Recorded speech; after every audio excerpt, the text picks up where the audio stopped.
Hello everyone. Over the past several weeks, we've been discussing building cryptography whose purpose is to allow parties to communicate securely. So we've been looking at the basic problem of securing communication between two endpoints, and that has entailed all kinds of primitives and uh, tools and definitions and schemes and so on. But it turns out that there's many other kinds of problems that cryptographers like to solve that aren't about secure communication. They're about various games or objectives that have some kind of privacy component. This is a huge area nowadays with potential applications and usage for things like private machine learning and electronic cash and things like that. So here we're going to take a very brief look at this area.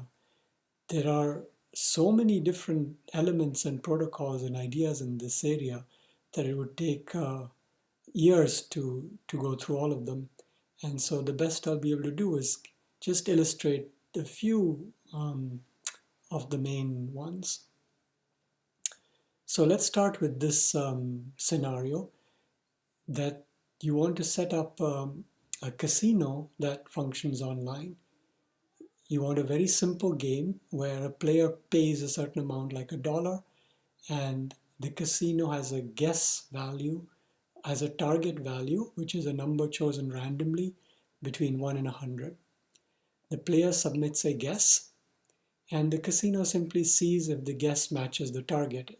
If so, there's a payoff of $200, and otherwise it just says, sorry, you failed. So we want to do this online. So the question is, if the protocol is written like this, so this is the player client and this is how the casino functions. Well, looking at this, would you play? If you found a website offering this on the internet, would you jump up and down and go and start betting? If you looked at this purely from a probability theory perspective, you would be tempted to say, yes, this is actually very lucrative. Why is that? Because you have a 1 in 100 chance of guessing the target correctly. There's 100 numbers and you submit something. But when you get it right, you have a $200 payoff. So your expected payoff is this, which is $2, and you only paid 1. So probability theory says that on the average, you get richer the more you pay. And in fact, you keep getting richer and richer. So there's got to be a catch somewhere. And that enters when we adopt the security mindset that hopefully we've been developing in this class, which is that adversarial behavior is often present.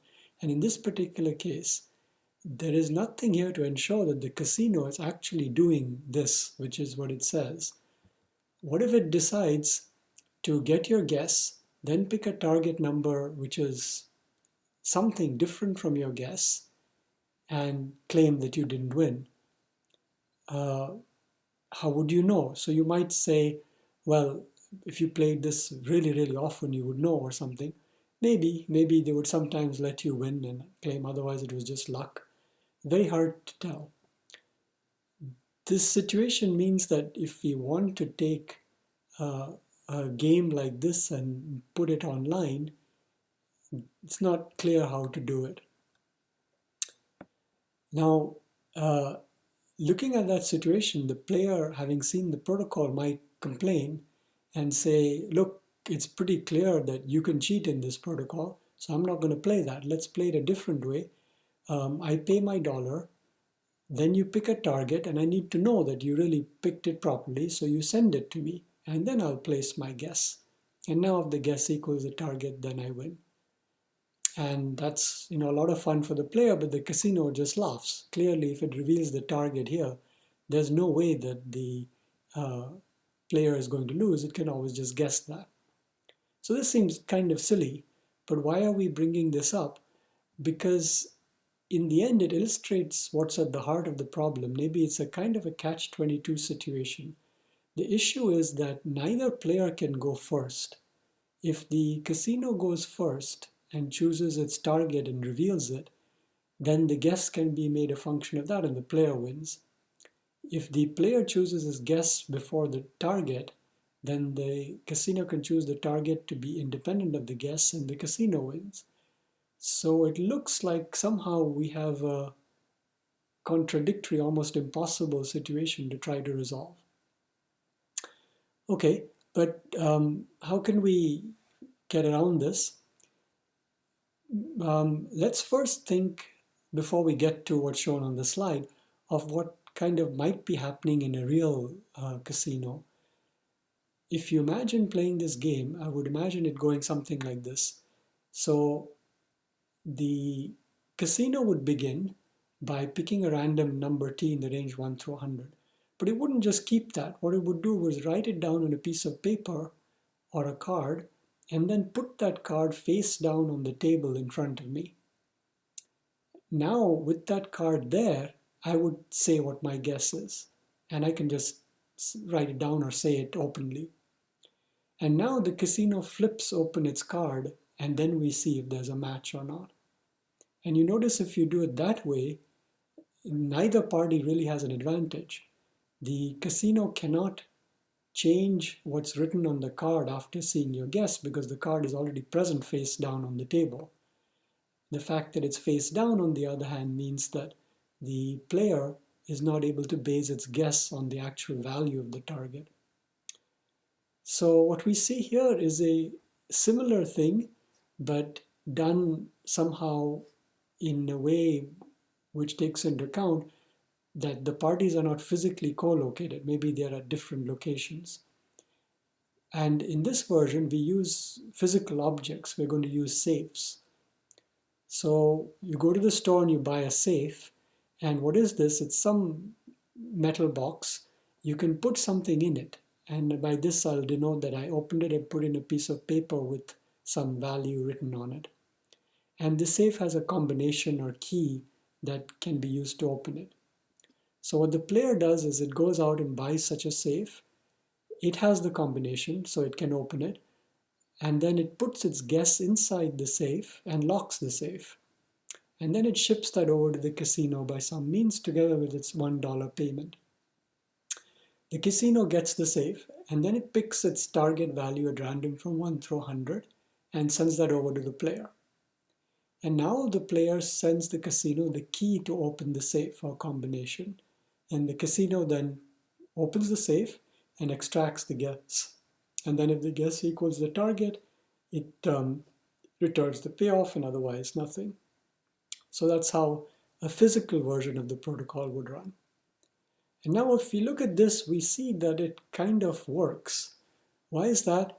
Because the first thing we worried about is the casino chooses this t not at random but as a function of the guess, in particular to exclude the guess. It can no longer do that because it doesn't know what the guess even is. It doesn't have the key to look inside the safe, so it doesn't know what it is. On the other hand, we were worried that the player might choose its guess as a function of the target if the target was sent first in the clear. And the reason that's avoided here is that the safe has already committed to the guess value. It's too late for the player to change its contents after seeing the target. So whatever this key opens is what it put in the safe prior to seeing the target, so the contents can't depend on it. So neither G nor T can be made to depend on each other, and so we have a decent protocol. And of course, at the end of that, if it really works, you would expect that the payoff changes. It's not going to be $200 because the casino would lose a lot of money. Now, we're interested in implementing this online, and we can't ship safes around. So what we'd like is to use some of our crypto. We'll explore some tools to do that called commitment schemes. But before we do that, we could write down one very concrete rendition of a final protocol. So it would do the following. The player would pick a random string, say of 128 bits, and it would hash that with some SHA-256-like hash function together with its guess. And that's effectively the safe. We will, in our language, call it a commitment, but compared to the prior slide, it plays the role of the safe that contains the guess. that gets sent to the casino. Looking at that, the casino doesn't know what the guess is because all it sees is this hash value. It now picks its target value at random from 1 through 100 and sends that over in the clear. Now the player has to open this safe. The way it does that is it just provides the inputs to the hash function, the G and the K. And the casino can check the opening by making sure that the hash of those two things really is the C it received earlier. And then it sees if the player won or not. If the guess equals the target, then the player won with a reasonable payoff, and otherwise it lost.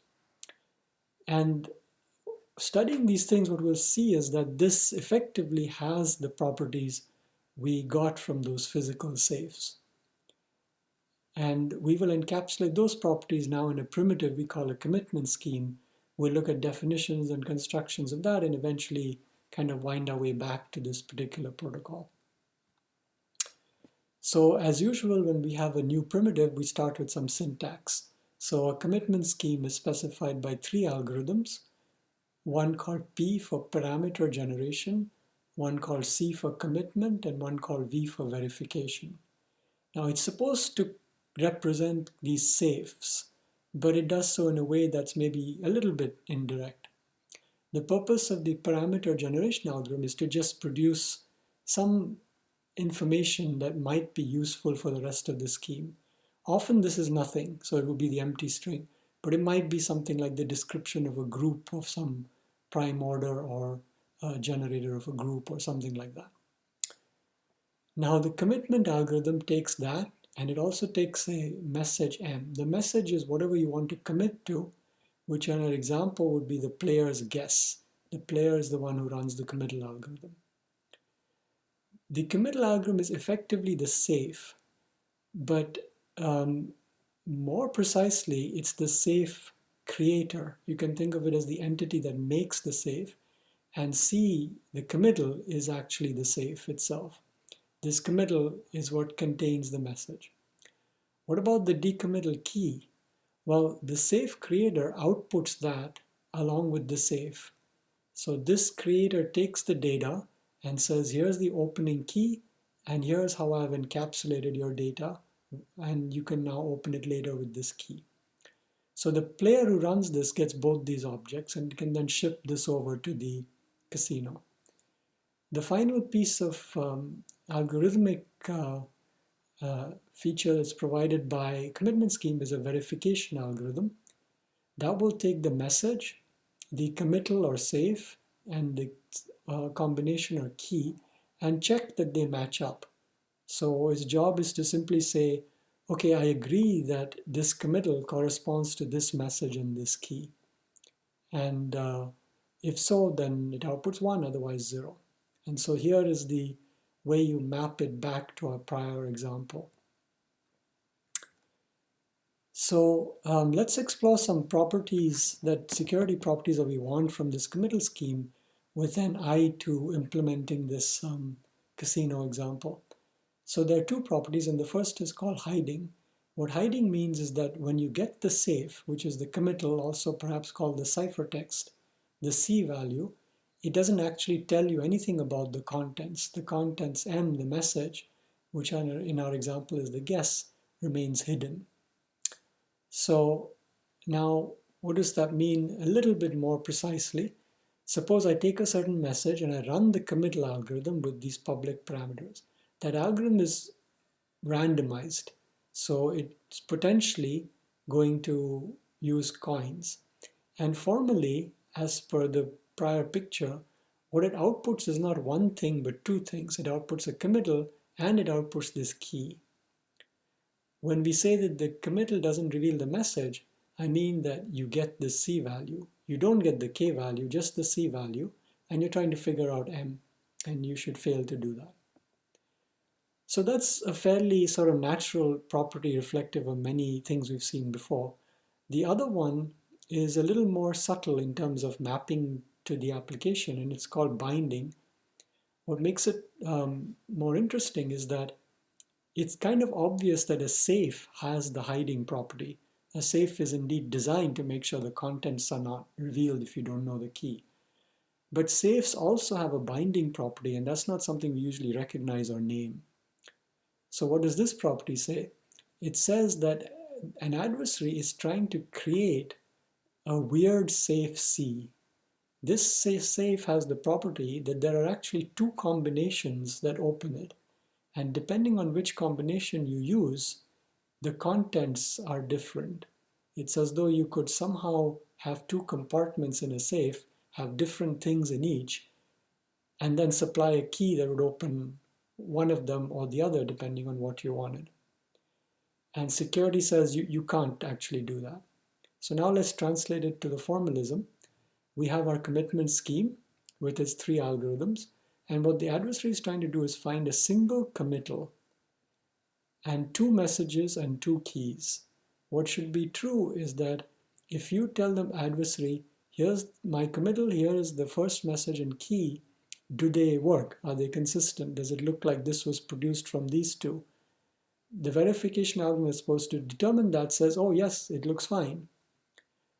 Then you give it with the same committal, the other message and the other key. And the verification algorithm again says that's fine. And whenever this happens and the two messages are not the same, we have a problem. We call that a violation of binding. Okay, so now that we have that, let's see how we can fit that back to our application. So the way it would work is that the player runs the committal algorithm. Everyone knows the parameters, and the message it uses is its guess value G. And it gets a committal, and it gets the opening key. It stores the opening key locally, and it sends the committal across. The casino stores the committal, picks its random guess, and sends that over in the clear. Now the player opens. What does it mean to open? It says, here's the guess I claim is in this safe or underlies this committal. Here's the opening key so that you can check my claim is correct. So the casino will run the verification algorithm on the parameters, the committal, the guess, and the key. And if that says yes, it's okay, and then it'll go and check whether the guess was actually a winning one, and if so, the player gets a payoff, otherwise it gets nothing. And the hiding property ensures that the casino here is not able to cheat, while the binding property ensures that the player is not able to cheat. So hiding says the casino can't pick T as a function of G because C doesn't reveal anything about G. Binding says that the player can't pick G as a function of T because that would correspond to two different ways to open this fixed committal. So now to examine specific committal schemes, which are actually very popular objects in cryptography, let's just go ahead and formalize these hiding and binding requirements. So now for a little bit of time, we have shifted gears away from that specific casino example to the study of this primitive commitment schemes. So take some commitment scheme with its three algorithms, and we have a game for hiding parameterized by the scheme. The initialized procedure runs parameter generation to get some parameters and returns that. And it also internally picks a bit B called a challenge bit.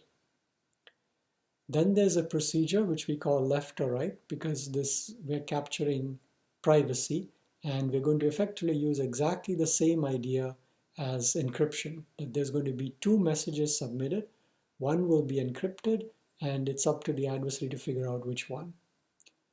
So the game selects the bth of the two messages, either left if B is 0 or right if B is 1. And it then runs the committal algorithm on that message. This will give it a committal, but also this key. The key is ignored.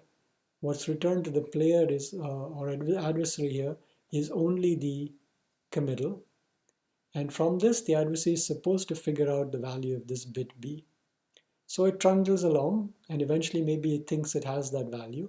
So it outputs that or calls finalize and submits a guess. It says, this is what I guess B prime is my guess to be, either 0 or 1.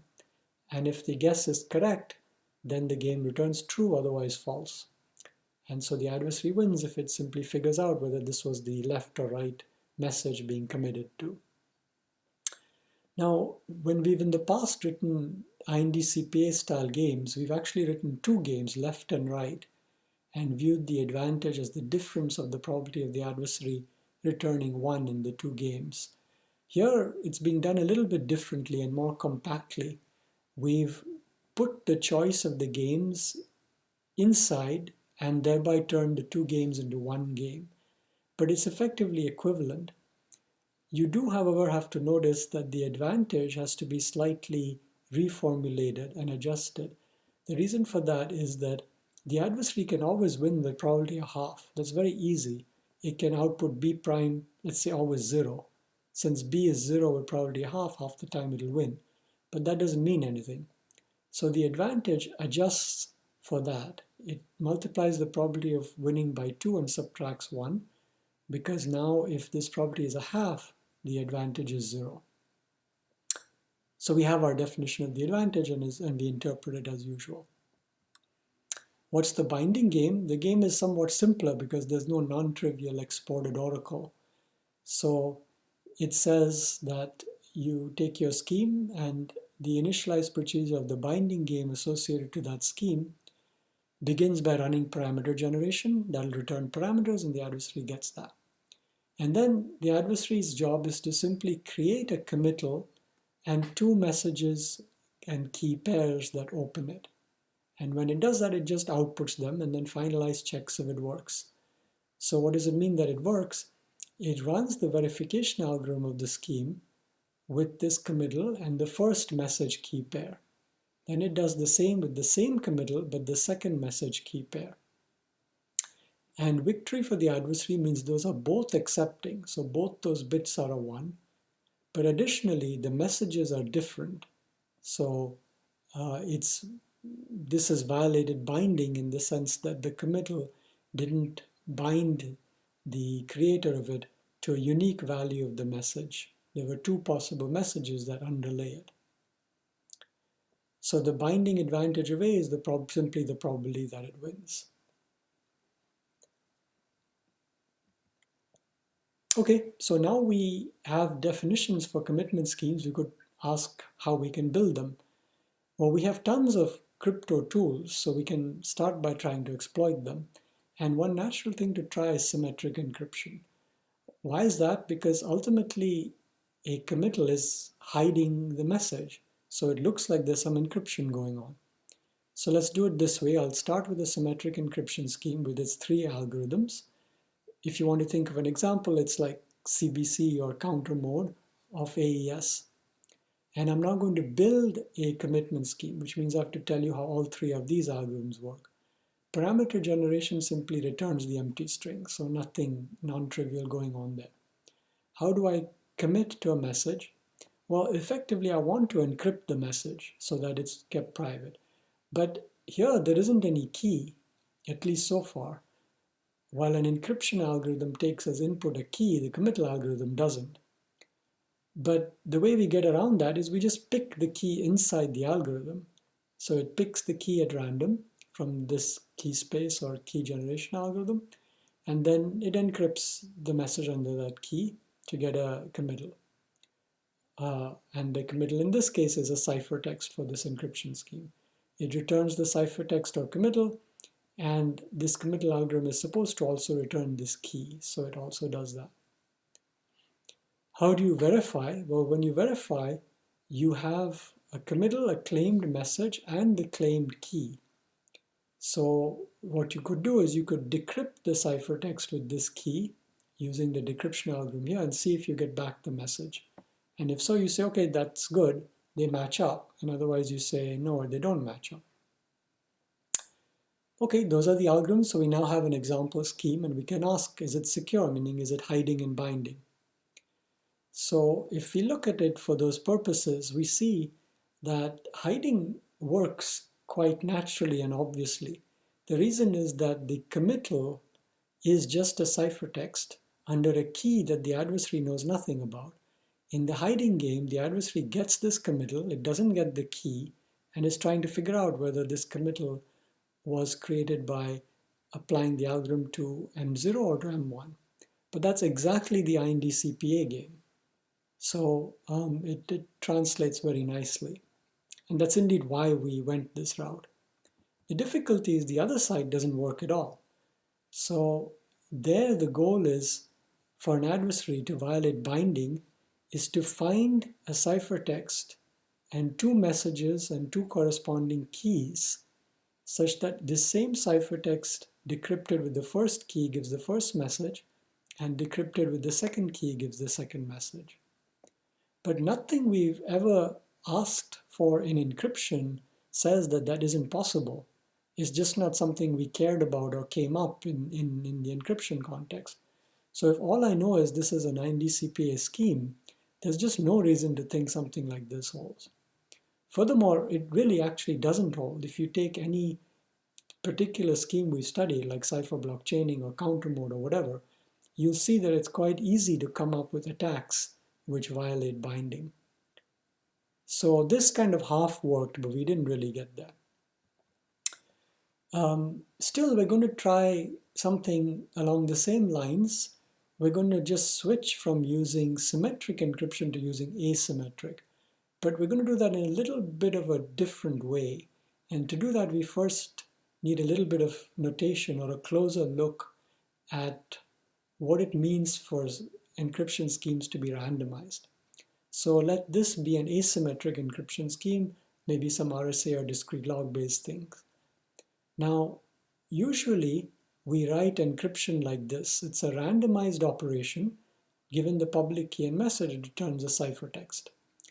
But underlying that, what's happening is that it picks something at random and then computes the ciphertext as a function of that something and the message.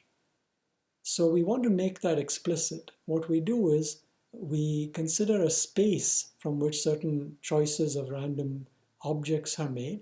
That space may depend on the public key.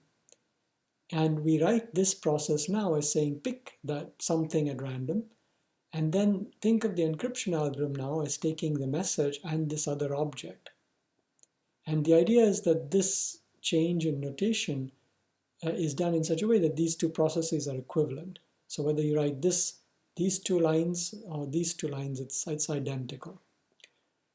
You can see that in an example. So if you look, for example, at the simple RSA scheme, I claim that the space of coins associated to the public key N and E is Zn star.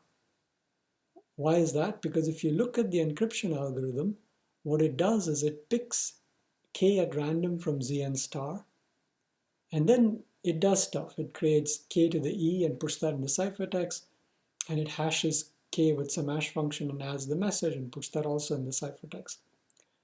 So if I now give e this argument k, what it does is these three steps.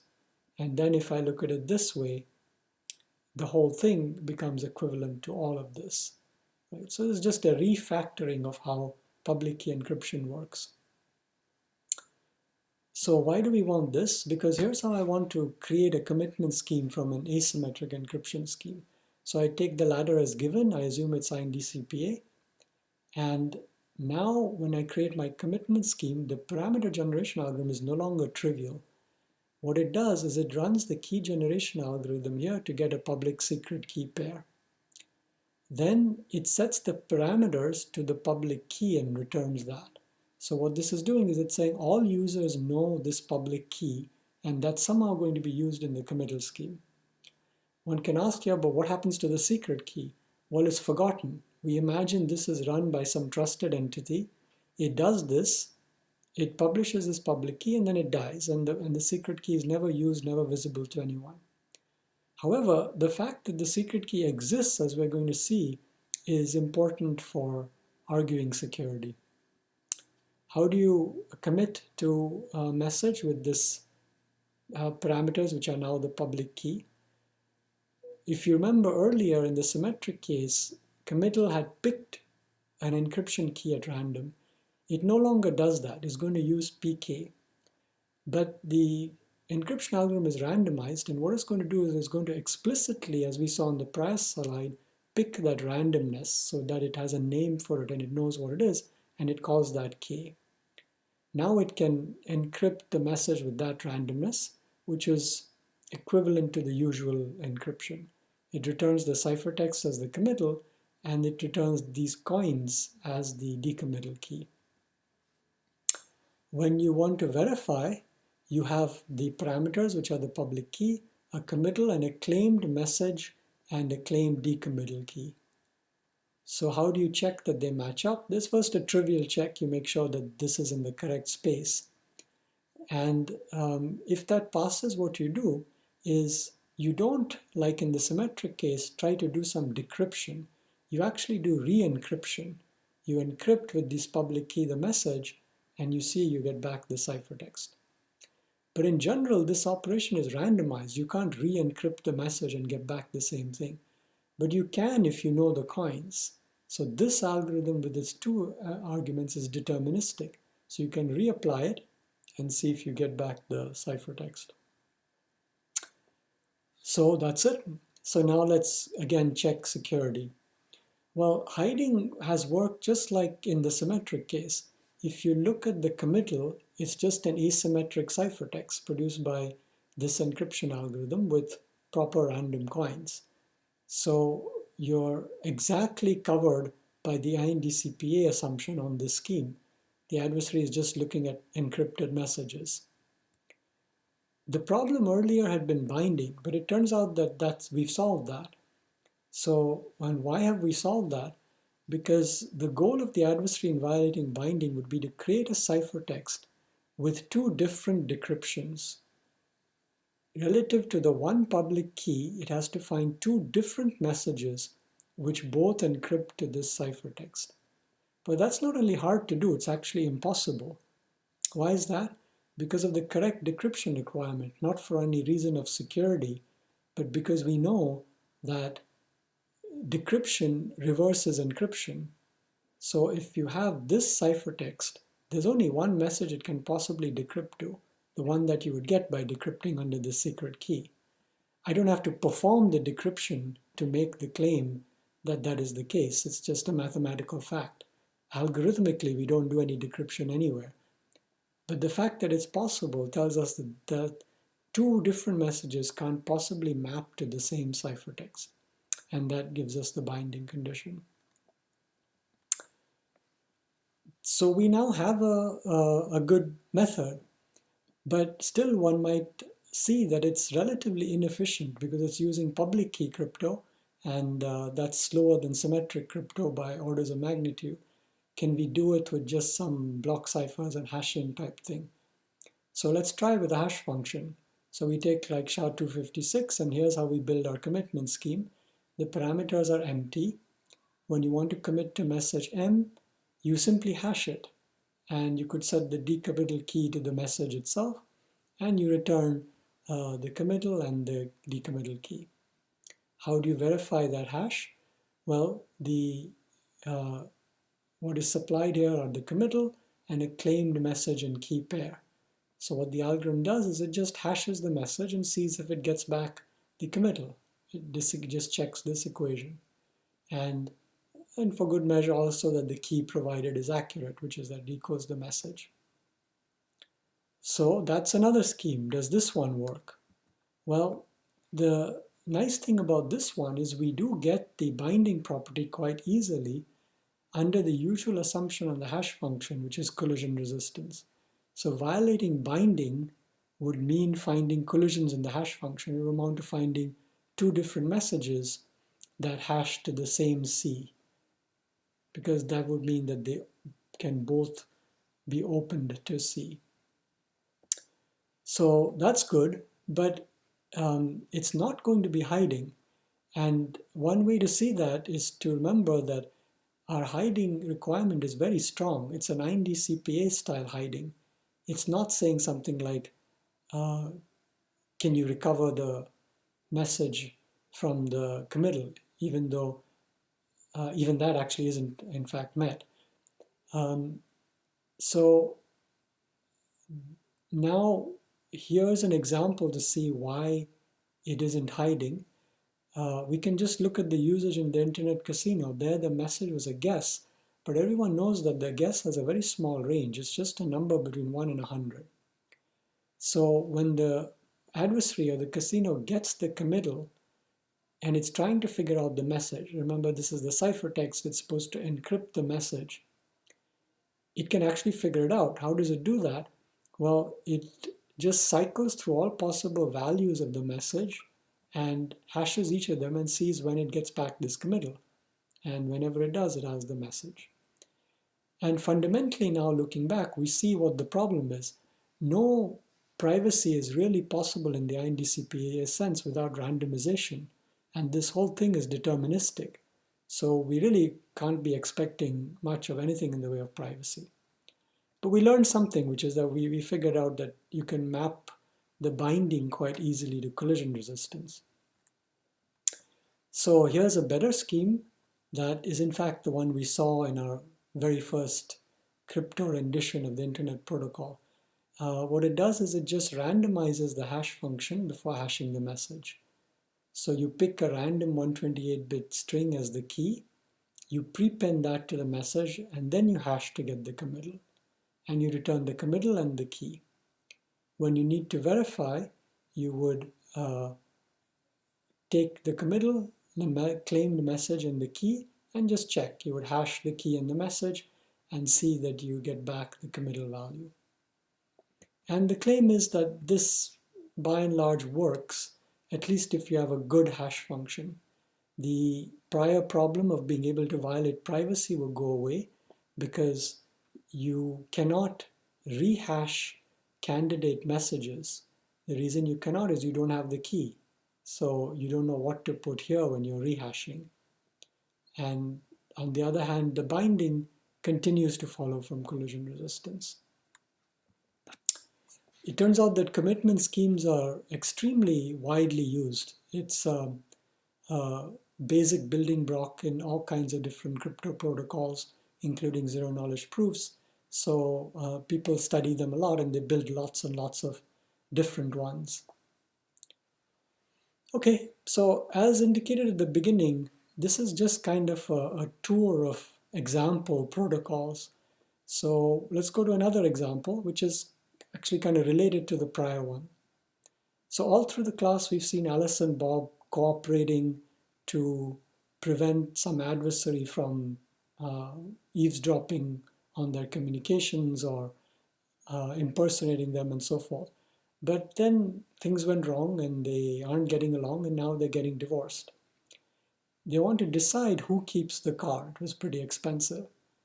And being cryptographers, they agree that they're just going to decide this by a coin flip. They're willing to flip a coin and the winner keeps the car.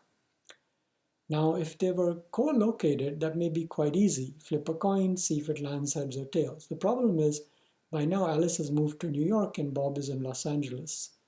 So the question is, can you help them out by showing how they can flip a coin fairly amongst the two of them? So Alice suggests the following. She says, I'll flip a coin and I'll send you the outcome. And Bob looks at that and he's not too happy. And why is that? Because, well, he doesn't quite trust Alice, right? He doesn't know whether she's going to really flip a coin or just pick it to be whatever outcome she needs to get the car. So what we're looking for is something that's fair. Somehow neither party can influence the outcome. And we can do that in some ways by seeing this as a special case of the internet casino in which you're trying to guess a single bit. Or in a slightly different perspective, you get the following protocol. It uses a commitment scheme, so we're going to again leverage that same primitive. What Alice does is she picks a random bit, little a. But that's not going to be the coin, and she doesn't send it to Bob. Instead, she commits to it. So she runs the committal algorithm on A and gets a committal and a decommittal key, and she sends the committal over. So Bob now gets this ciphertext, and he doesn't actually know what A is. Bob picks his own bit, little b, and sends that over in the clear. And now Alice opens up. She says, okay, here's what was in my committal, and here's the proof in the form of the decommittal key. Bob checks that this is correct. He checks that if he runs verification on that committal and the claimed contents and the key, it gets back to 1. And then if all this works out, he knows now both A and B, and so does Alice. She had A over here, B over here. And they both agree that the XOR of A and B is the result of the coin flip. and that's what they'll use to decide who keeps the car. And the claim is that this coin flip is fair. Neither party can actually control it. So if Alice thinks that she wants the coin to come out a certain way, she's not able to do that because she has to pick A here before she knows what B is. And since she's committed to it, she can't sort of change her mind later. So A does not depend on B. On the other hand, B doesn't depend on A because all Bob sees here is the committal and it's hiding. So the hiding property prevents Bob from cheating, the binding property prevents Alice from cheating, and you basically get a fair coin. We could write that with the specific commitment scheme we saw earlier if you want something concrete that you can directly implement. And that's all that this does. It just shows you what happens if we plug in the hash-based commitment scheme and rewrite the protocol.